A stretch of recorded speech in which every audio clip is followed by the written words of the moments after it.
Wenatchee is a beautiful place and geographically unique. We're nestled between mountains and a river, and our land area is largely built out. So our residential development is largely already filled with single-family homes. We have a shortage of housing types in all income categories. We need about 240 units a year to be produced, and we're only seeing about half of that every year. Our community already knows that this is an important issue.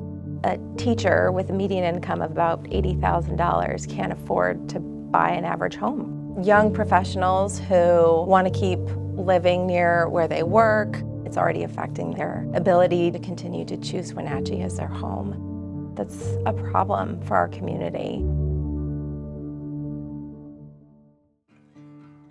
When our city first established, we had a big population boom. One of the first industries was the development of the railroad, and along with that, agriculture, of course.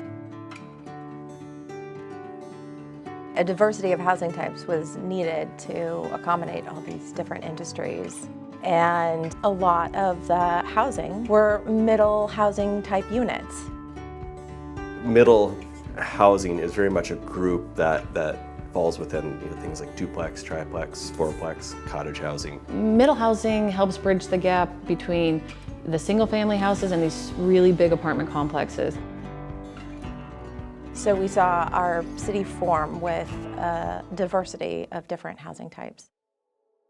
About the mid-1900s, restrictive zoning didn't allow very many different types of housing units like that to be developed. It really restricted development to single family only in most residential zones, while allowing apartment buildings to be built in denser areas. So you had the one extreme of only one unit, and then the other extreme of multiple attached units.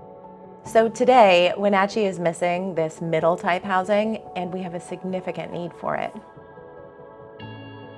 The City Development Code needs to be supportive of allowing that creative development for these diverse housing types.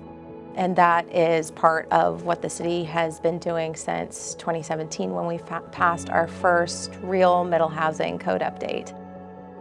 The city has really been ahead of these zoning changes that are coming down and new codes so that they can work together with builders to allow for infill housing.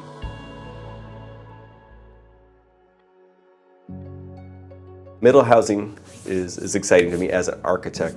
Some people might see a property or parcel as unusable, but I think once you start to dig into the codes and the zoning, you actually can find some pretty interesting solutions.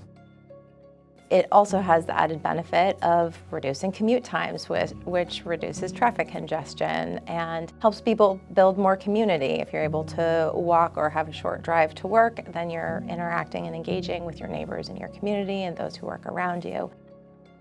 I think there's a great opportunity with middle housing as a builder. Wenatchee has a lot of single-family homes on larger lots, so we've been able to focus on buying a single-family home. Sometimes we keep that single-family home and build units in the back. We've turned single-family houses into duplexes. That's been really advantageous for us as builders to be able to take a lot that's already hooked up to infrastructure, not just be starting from scratch on a totally brand new lot. As we've built these projects and really integrated them into the look and feel of the neighborhood, I've had people come back and say, oh, this is a beautiful project, I'm really glad it's here.